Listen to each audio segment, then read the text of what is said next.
Misalnya gimana? Misalnya mudik beda dengan pulang kampung. Ini pasti on. Udah pasti. On ya. Gimana mau makan? Dilihat di kamus, mudik itu artinya pulang kampung. Sama ya.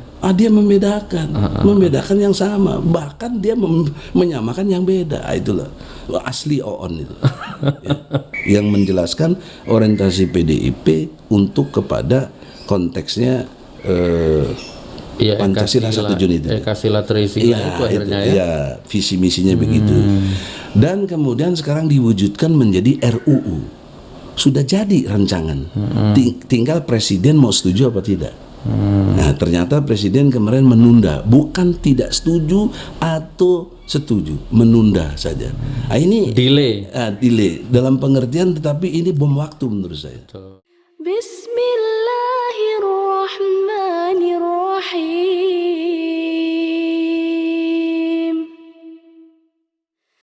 Assalamualaikum warahmatullahi wabarakatuh. Waalaikumsalam warahmatullahi wabarakatuh. Alhamdulillah ya Allah, alhamdulillah ya Allah, alhamdulillah.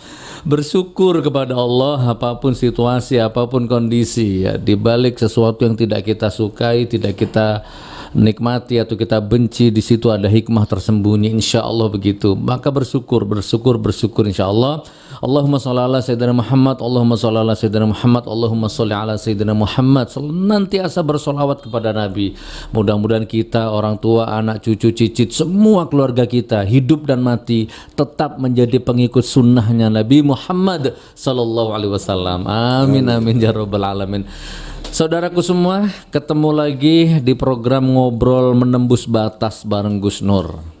Sekali lagi, menembus batas. Apapun kita obrolkan di sini tanpa sensor, tanpa edit, tanpa tedeng aling-aling.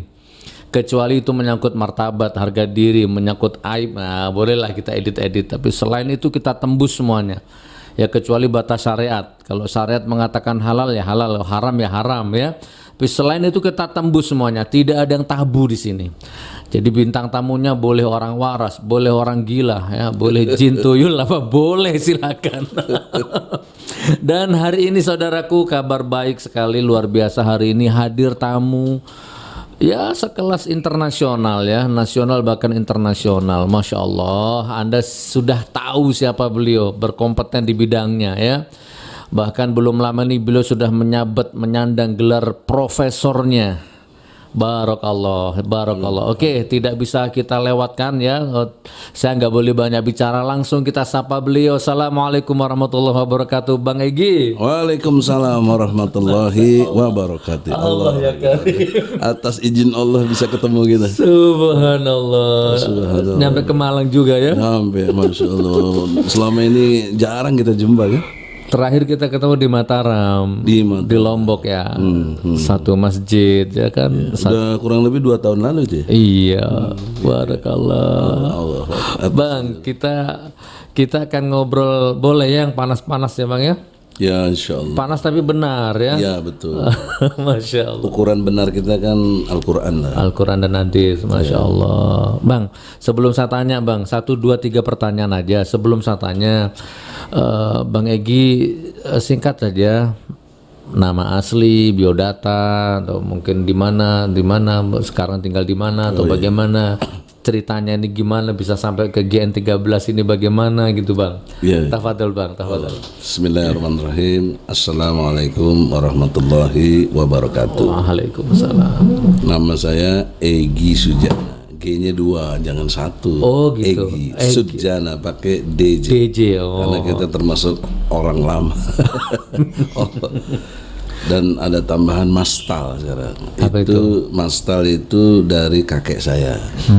Jadi saya bapak dari Pamanukan, daerah Jawa Barat itu dekat Sukamandi, Kerawang, situ seputarnya Cikampek. Kemudian ibu saya Sumedang. Jadi saya USA, orang Sunda asli. Subhanallah. Jadi dari keluarga ya alhamdulillah sederhana tapi mencukupilah kehidupan, tumbuh berkembang di Jakarta sampai selesai S1. Kemudian tahun 87 saya ngajar di Bogor, Universitas Ibnu Khaldun Bogor. Jadi saya pindah ke Bogor sejak 87 sampai sekarang saya di Bogor. Kemudian semasa mahasiswa saya aktif, bahkan pernah mimpin HMI, pengurus besar Himpunan Mahasiswa Islam, ketua umum PBHMI, versi MPO yang menentang Ajas Tunggal itu. Yang sampai hari ini masih terbelah HMI itu. Kemudian saya dapat bidadari dari UGM, ya, itu. Subhanallah. Mahasiswa teladan UGM, yang pertama kali berjilbab. Waktu itu kan belum berjilbab, tahun 83, 84, 85 ya.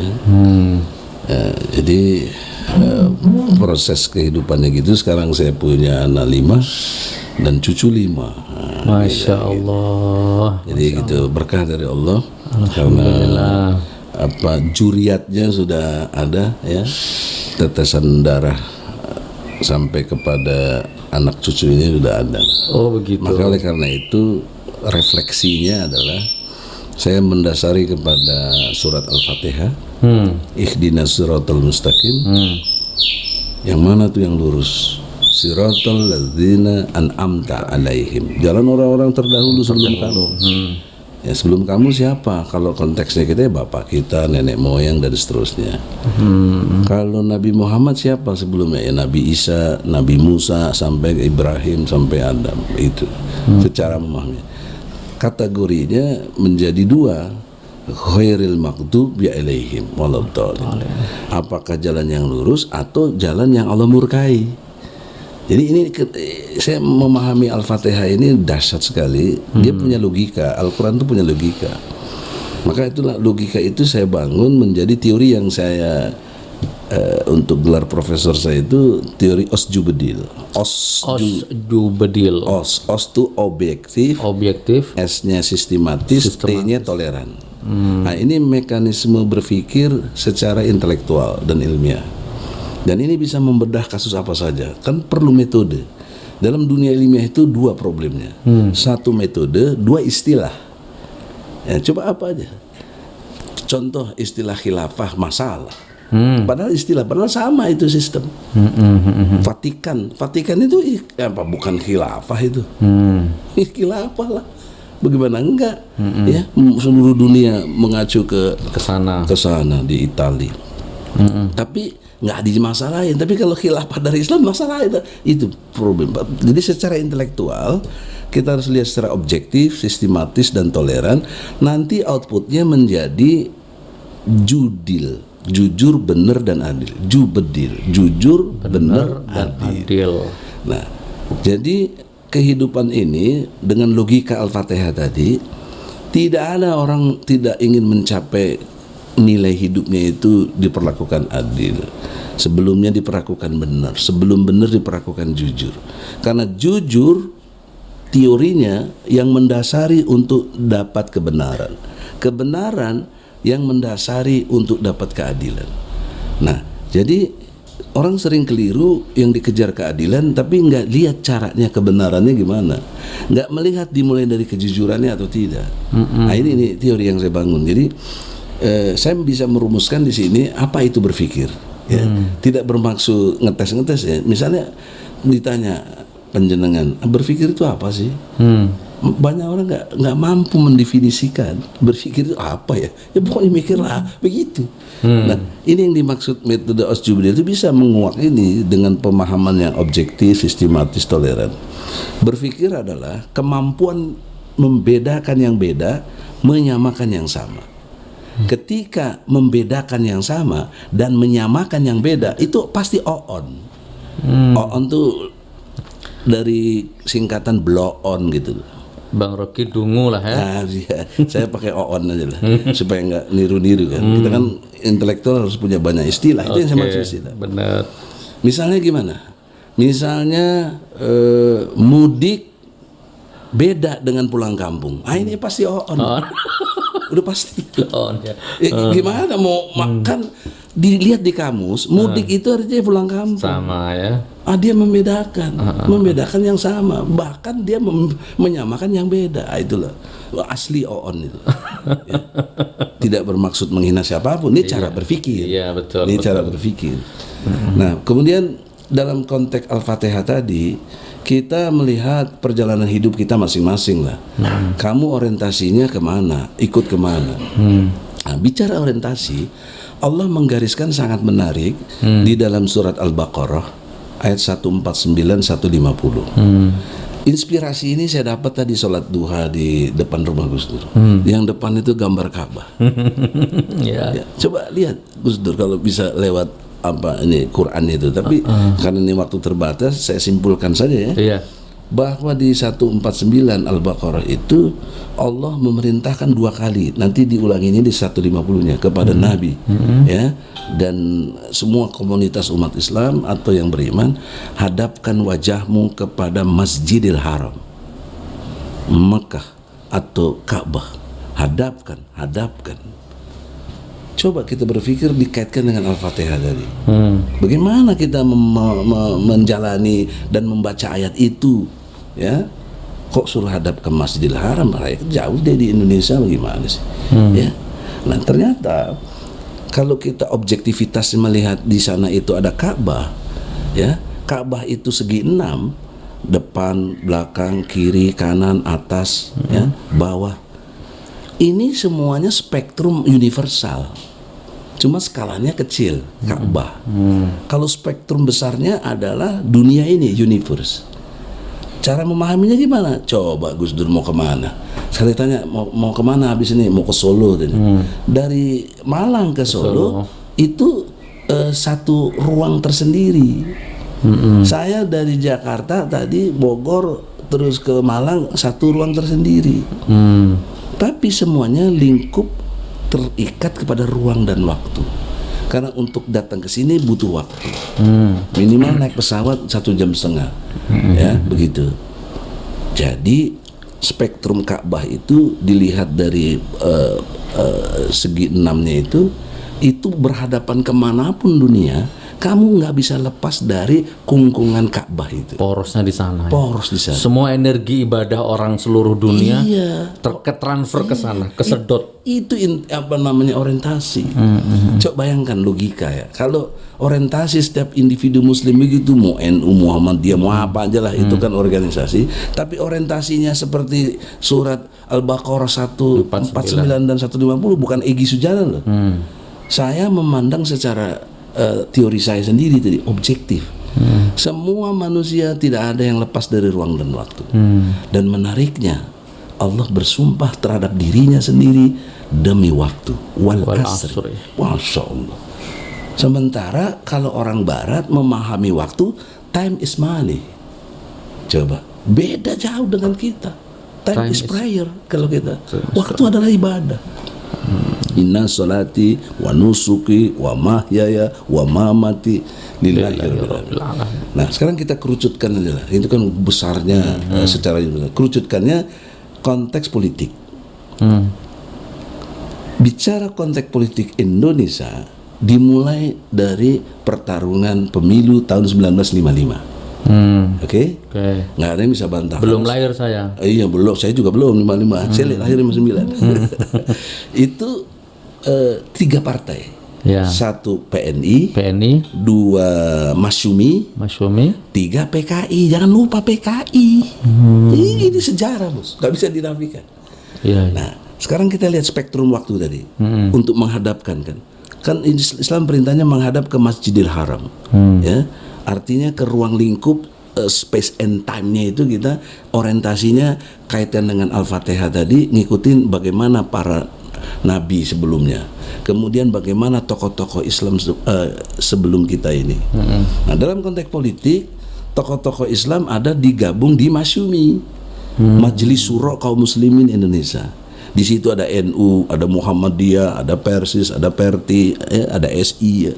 Semua gabung di situ. Namanya Majelis Syuro Kaum Muslimin. Disingkat Masyumi. Tahun 55. Tahun 55. Okay. Nah, sekarang kita lihat spektrum sejarah sekarang tahun 2020. Siapa turunan Masyumi gitu. Dalam konteks partai politik. bolehlah diklaim. P3, Ada P3, PKB, PKB, PAN, PKS, apalagi coba?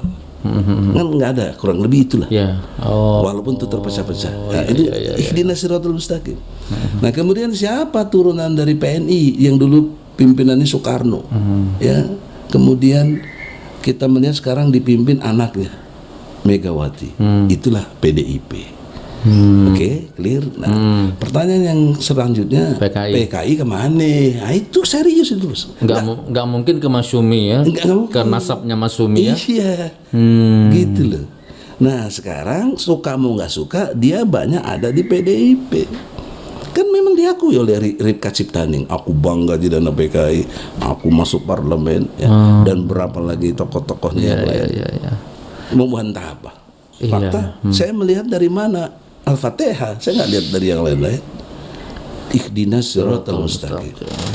Nah, saya nggak mau ikut. Nah, jadi bagi kita yang Muslim, yang betul-betul mau orientasinya Al-Baqarah 149 150 itu, kamu berpolitik, oke berpolitik. Kamu ikutin mana? Sejarahnya kamu di mana? Jadi kamu ikut mana, Gus? Oh, paham.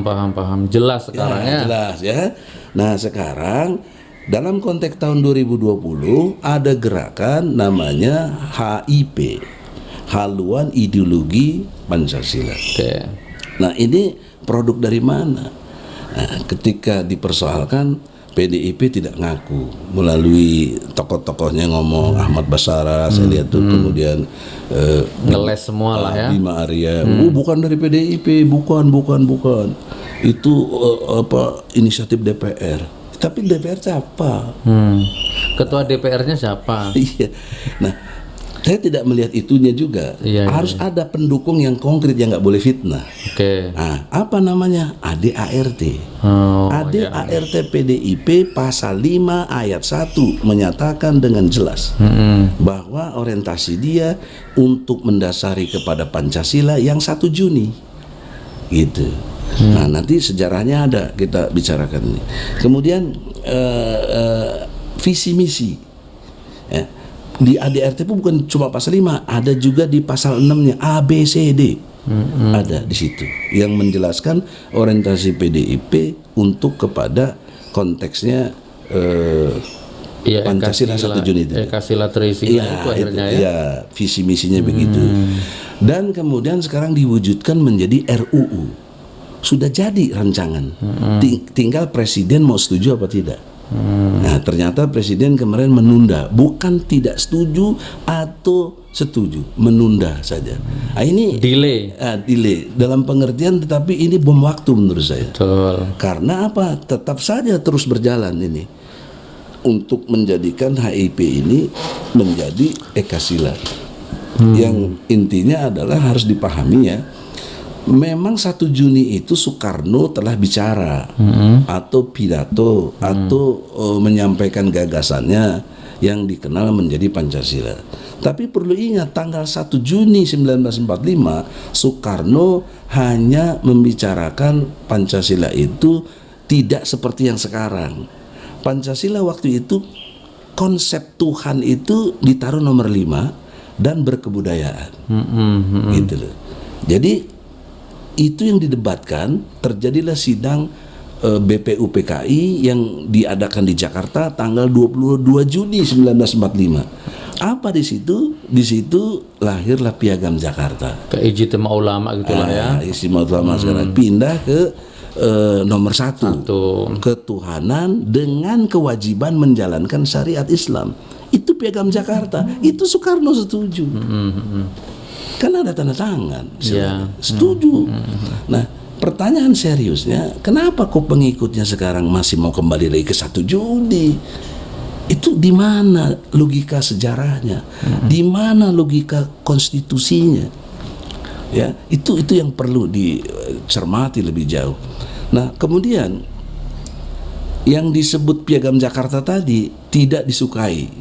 Ada pertentangan. Menurut bacaan-bacaan yang saya lihat ada Kaigun dari Jepang mengkondisikan jangan itu Karena itu dia nggak setuju. Banyak orang Indonesia Timur katanya tidak setuju. Tapi ini misteri. Kenapa misteri? Saya nggak menemukan siapa tuh orang Indonesia Timur ya yang berani-berani tentang. Karena ada non Muslimnya Marami setuju di panitia 9-nya itu. Ya kan setuju dia.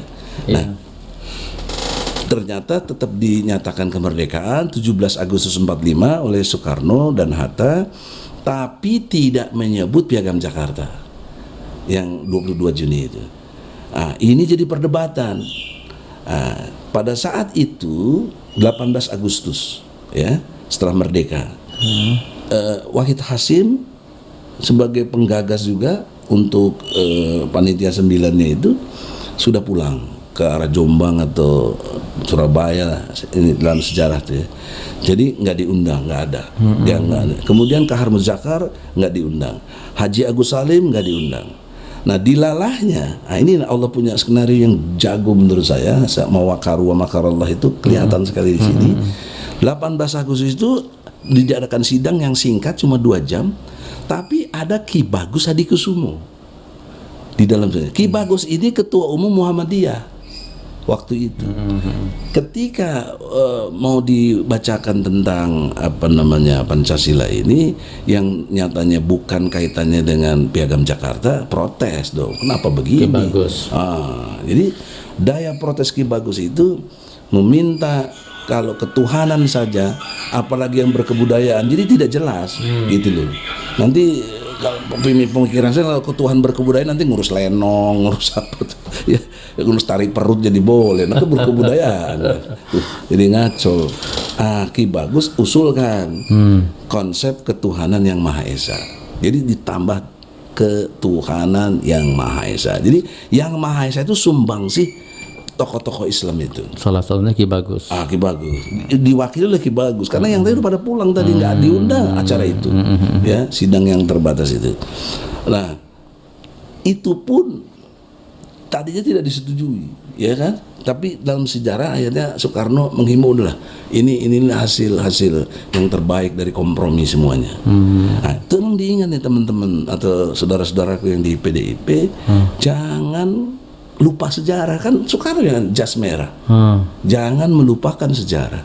Nah Soekarno setuju Piagam Jakarta, kemudian diwujudkannya dalam bentuk Pancasila yang 18 Agustus 45 seperti yang kita tahu sekarang, ketuhanan yang Maha Esa, kemanusiaan adil dan beradab, persatuan Indonesia, kerakyatan yang dipimpin oleh hikmah kebijaksanaan dalam permusyawaratan perwakilan dan keadilan sosial bagi seluruh rakyat Indonesia. Ini disetujui, ini yang dibacakan juga, ini yang menjadi dokumen sejarah bahwa Indonesia Pancasilanya itu 18 Agustus. Baik Bang.